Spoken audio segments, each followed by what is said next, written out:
Kannada medium ಶಾಲೆಗೆ 1995ರಲ್ಲಿ ನೇಮಕಗೊಂಡ ಶಿಕ್ಷಕರನ್ನ budget allocation ಮಾಡಲಾಗುವುದು ಎಂದು ಸಚಿವ ಮಧು ಬಂಗಾರಪ್ಪ ಹೇಳಿದ್ದಾರೆ. ಶಿವಮೊಗ್ಗದಲ್ಲಿ ಮಾಧ್ಯಮಗಳಿಗೆ ಉತ್ತರಿಸಿದ ಅವರು, ನನಗೂ ಅವರಿಗೆ ನೇಮಕಾತಿ ಮಾಡಲು ಆಸೆ ಇದೆ, ಆದ್ರೆ ಪ್ರತಿಭಟನೆ ಯಾಕೆ ಎಂದು ಗದರಿಸಿದರು. ದುರ್ಗಿಗುಡಿ ಶಾಲೆಗೆ ದೈಹಿಕ ಶಿಕ್ಷಕರ ನೇಮಕಾತಿ ಸಂಬಂಧ ಪ್ರತಿಭಟನೆ ಬಗ್ಗೆ ಮಾತನಾಡಿದ ಅವರು, ವರ್ಗಾವಣೆ ಮತ್ತು ಶಿಕ್ಷಕರ ನೇಮಕಾತಿಯಲ್ಲಿ ಗೊಂದಲವಿದೆ. 1 ವರ್ಷದಿಂದ ಶಿಕ್ಷಕರ ಕೊರತೆ ಇದೆ, ಡೆಪ್ಯುಟೇಷನ್ ಆದ್ರೂ ಬರುತ್ತಿಲ್ಲ. ದುರ್ಗಿಗುಡಿ ಶಾಲೆಯ ಮಕ್ಕಳಿಗೆ ಒಂದು ತೀರ್ಮಾನ ತೆಗೆದುಕೊಳ್ಳಲಾಗುವುದು. ಶಿಕ್ಷಣ ಇಲಾಖೆಯ ಆಸ್ತಿಗಳ ಸಂರಕ್ಷಣೆ ಮಾಡಲಾಗುವ ಬಿಲ್ ಈ ಬಾರಿ ಅಧಿವೇಶನದಲ್ಲಿ ಪಾಸ್ ಮಾಡಲಾಗುವುದು ಎಂದರು. ನೋಡಕ್ ಹೋಗ್ತಾರೆ, ಅದ್ರ ಬಗ್ಗೆ ತಲೆ ಕೆಡಿಸ್ಕೊಳಕ್ ಹೋಗ್ಬೇಡಿ.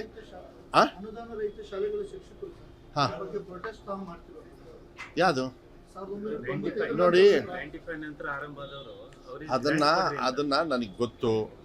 ಯಾರ್ಯಾರ್ದು ಕೆಲವು ಪ್ರೇರಣೆ ಇದೆ ಅಂತಲೂ ನನಗೆ ಚೆನ್ನಾಗಿ ಗೊತ್ತಿದೆ. ಆದರೆ ಅವ್ರಿಗೆ ಒಂದೇ ಮಾತು ಹೇಳ್ತೀನಿ, ನಾನು ವಿಧಾನಸೌಧದಲ್ಲಿ ಹೇಳಿದ್ದೀನಿ, 95ಇಂದ 2005ವರೆಗೂ ಕೊಡಿ ಅಂತ ಮಾನ್ಯ ಮುಖ್ಯಮಂತ್ರಿಗಳಿಗೆ ನಾನು ಕಳಿಸಿದ್ದೀನಿ. ನಾನೆಲ್ಲ ತೀರ್ಮಾನ ಮಾಡೋದು. ಅನುದಾನ ಬೇಕಾಗ್ತದೆ ಅದಕ್ಕೆ.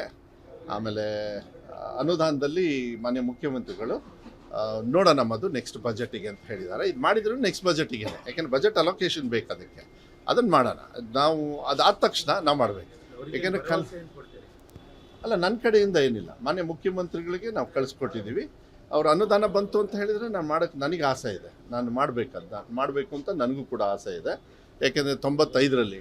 ಆದರೆ ಹಿಂದೆ ಕೆಲವರು ಒಂದಿಬ್ಬರು ಪ್ರಶ್ನೆ ಮಾಡಿದರು ನನಗೆ, ಅವ್ರ ಅವಧಿಯಲ್ಲಿ ಯಾಕೆ ಮಾಡಲಿಲ್ಲ ಅಂತ ಕೇಳಬೇಕಾಗತ್ತೆ ನಾನು. ಸೊ ನಾನು ಅದನ್ನು ಹೇಳೋದಕ್ಕೆ ಹೋಗೋದಿಲ್ಲ. ಆದರೆ 95ಇಂದ ನಾನು ಮಾಡಬೇಕಂತ ವಿಧಾನಸೌಧದಲ್ಲೇ ನಾನು ಉತ್ತರ ಕೊಟ್ಟಿದ್ದೀನಿ. ಫೈನಾನ್ಸಿಂದ ನನಗೆ ಅಪ್ರೂವಲ್ ಬಂತ ತಕ್ಷಣ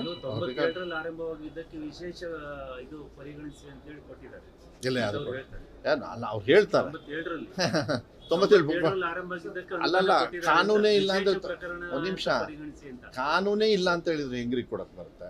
ಸುಮ್ಮನೆ ಯಾಕೆ ಇದನ್ನೆಲ್ಲ ತಗೊಂಡ್ ಬರ್ಬೇಕು? ಇದು ಚರ್ಚೆ. ದೈಹಿಕ ಶಿಕ್ಷಕರು ನಮ್ಮ ದುರ್ಗಿಗುಡಿದು ಕೂಡ ಈಗ ಗೊತ್ತು ಅಲ್ಲ ಹೇಳಿದ್ದಾರೆ. ಅದೇನಂದ್ರೆ ಅವರಿಗೆ ಈಗ ರಿಕ್ರೂಟ್ಮೆಂಟ್ ಓಪನ್ ಮಾಡಿದ್ದೀವಿ. ಟಿ ಇಸ್ ಆನ್ 7th ಅನ್ಸುತ್ತೆ, 7th. ಅದಾದಮೇಲೆ ದೈಹಿಕ ಶಿಕ್ಷಕರು ಇವರು ಕೊರತೆ ಎಲ್ಲ ಕಡೆನೂ ಇರೋದ್ರಿಂದ, ಆಮೇಲೆ ಹೆಚ್ಚುವರಿ ಇದು ಟೈಮಲ್ಲಿ ಟ್ರಾನ್ಸ್ಫರ್ಸ್ ಆದಾಗ, ಆಮೇಲೆ ಈಗ ಟ್ರಾನ್ಸ್ಫರ್ಸ್ ಬೇರೆ ಸೀಸನ್. ಈಗ 7ನೇ ತಾರೀಕುವರೆಗೂ 5ನೇ ತಾರೀಕುವರೆಗೂ ಟ್ರಾನ್ಸ್ಫರ್ ಇದೆ. ಬಟ್ ಟ್ರಾನ್ಸ್ಫರ್ ಮಾಡಿ ಅವ್ರನ್ನ ಕಳಿಸ್ಬೇಡಿ ಅಂದಿದ್ದೀನಿ. 3 ತಿಂಗಳು ಇಲ್ಲೇ ಇರಬೇಕು, ಈ ಅಕಾಡೆಮಿಕ್ ಇಯರಿಗೆ ಕಳಿಸ್ಬೇಡಿ. ಅದಾದಮೇಲೆ ಅನ್ನಿಸ್ತು ಅವಾಗ ಏನಾಗುತ್ತೆ, ಏನೂ ಗೊಂದಲ ಆಗೋದಿಲ್ಲ. ಅವ್ರಿಗೇನು ಟೀಚರ್ಸ್ ಬೇಕು ಅದನ್ನು ಅಲ್ಲ, 1 ವರ್ಷ ಹೌದು, ಶಿಕ್ಷಕರ ಕೊರತೆನೇ ಇದೆಯಲ್ಲ, ನಾನೇ ಒಪ್ಕೊಳ್ತಾ ಇದ್ದೀನಿ ಮುಂಚೆಯಿಂದನೂ ಕೂಡ. ಅಲ್ಲ ಏನ ಇಲ್ಲ, ಡೆಪ್ಯುಟೇಷನ್ ಯಾರ್ದು ಮಾಡಿಲ್ಲ ನಾನು ಹೇಳ್ತಾ ಇದ್ದೀನಿ. ಅದೇ ಅದು ಡೆಪ್ಯುಟೇಷನ್ ಇದ್ರೊಳಗೆ ಕೆಲಸದ ಈ ತೊಂದರೆ ಇದು. ಆಕ್ಚುಲಿ ಡೆಪ್ಯುಟೇಷನ್ ಒಂದು ಅದು ಯಾಕೆಂದ್ರೆ ಶಾರ್ಟೇಜ್ ಆಫ್ ಟೀಚರ್ಸ್. ಸೊ ನಾನು ರಿಕ್ರೂಟ್ಮೆಂಟಲ್ಲೇ ಅವ್ರನ್ನ ತಗೊಂಡ್ಬಿಟ್ರೆ ಪರ್ಮನೆಂಟ್ ಸೊಲ್ಯೂಷನ್ ಆಗ್ತದೆ. 100% ಅದಕ್ಕೆ ಡೆಪ್ಯುಟೇಷನ್ ಮಾಡೋದು ನಾವು. ಎಲ್ಲಿ ತುಂಬ ಜನರಿದ್ದಾರೆ, ಬಟ್ ಅಲ್ಲಿ ಬಿಟ್ಕೊಡ್ಲಿಲ್ಲ ಅಂದಾಗ ತೊಂದರೆ ಆಗ್ತದೆ. ಇದಕ್ಕೆಲ್ಲದಕ್ಕೂ ಇತಿಶ್ರೀ ಹಾಡಬೇಕಂದ್ರೆ ಬೇಗ ಈ ಪ್ರೋಸೆಸ್ ಮುಗಿಸ್ಬಿಡ್ಬೇಕು. TET ಆಗಬೇಕು, ಅದಾದಮೇಲೆ CET ಆಗಿ ಅವರಿಗೆ ಬೇಗ ಅವರಿಗೆ ಇದು ಕೊಟ್ಟರೆ ಅವಾಗ ಟೀಚರ್ಸ್ನ ಈ ಒಂದು ಹದ ಬರುತ್ತೆ. ನೀವೇನು ವರಿ ಮಾಡಬೇಡಿ. ಯಾಕೆಂದರೆ 18,000 ಟೀಚರ್ಸ್ ಇನ್ಕ್ಲೂಡಿಂಗ್ ಏಡೆಡ್ ಸ್ಕೂಲಲ್ಲಿ ತೊಗೊಳ್ತೀನಿ ಅಂತ ನಾನೇ ಕೂಡ ಹೇಳಿರೋದ್ರಿಂದ ಅದರಲ್ಲಿ ಇಂಥ ಎಮರ್ಜೆನ್ಸಿ ಇರ್ತಕ್ಕಂಥದ್ದನ್ನು ಮಾಡ್ತೀವಿ. ಬೇರೆದು ಬೇಕಾದ್ರೆ ನಾವು ಅತಿಥಿ ಶಿಕ್ಷಕರಲ್ಲಿ ಮ್ಯಾನೇಜ್ ಮಾಡ್ಬೋದು.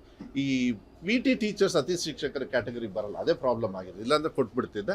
ಬಟ್ ಇವರಿಗೆ ನಾನು ಎಲ್ಲಾದರೂ ಒಂದು ಸೊಲ್ಯೂಷನ್ ನೋಡಿ, ಯಾಕೆಂದರೆ ದುರ್ಗಿಗುಡಿ 100 ವರ್ಷ ಮತ್ತು ಮಕ್ಕಳು ಭಾಳ ವಿಶ್ವಾಸದಿಂದ ಹೋಗಿ ಎಜುಕೇಷನ್ ತೊಗೊಳ್ತಾರೆ. ಅದನ್ನು ನಾನು ಡಿಸಿಷನ್ ತೊಗೊಂಡು ಬೇಗ ಕೊಡ್ತೀನಿ. ಮಕ್ಕಳು ಕೂಡ ಸ್ಟ್ರೈಕ್ ಮಾಡಿದ್ದು ನನಗೆ ಗೊತ್ತಿದೆ. ಅದನ್ನ ನಾನು ಆದಷ್ಟು ಬೇಗ ನಾನು ಸರಿ ಮಾಡ್ಕೊಳ್ತೇನೆ. ಇಲ್ಲ ನಾನು ಅದು ಸರಿ ಮಾಡಿಕೊಡ್ತೇನೆ ಆದಷ್ಟು ಬೇಗ. 18 ಅಂದರೆ 12,000. ಅದರೊಳಗೆ PT ಟೀಚರ್ಸ್ ಇರ್ತಾರೆ. ಬೇರೆ ಎಲ್ಲೆಲ್ಲಿ ಕೊರತೆ ಇದೆಯಲ್ಲ ಎಲ್ಲದೂ ಕೂಡ ಕ್ಯಾಟಗರಿ ತೊಗೊಳ್ತೀವಿ ಅಂತ. ಓಕೆನಾ? ರೈಟ್. ಅಧಿವೇಶನದಲ್ಲಿ 1-2 ಬಿಲ್ ತರಬೇಕಂತ ಇದ್ದೀವಿ. ಅಲ್ಲ ಅದನ್ನು ಬೇಡ, ಅದನ್ನು ನಾನು ಹೇಳ್ತೀನಿ. ಅದನ್ನು ಬಿಫೋರ್ ಇದನ್ನು I think something in the interest of ಇದು ಬೇಸಿಕಲಿ ಐ ಥಿಂಕ್ ಮೇಯ್ನ್ ಆಗಿ ಶಿಕ್ಷಣ ಇಲಾಖೆಯ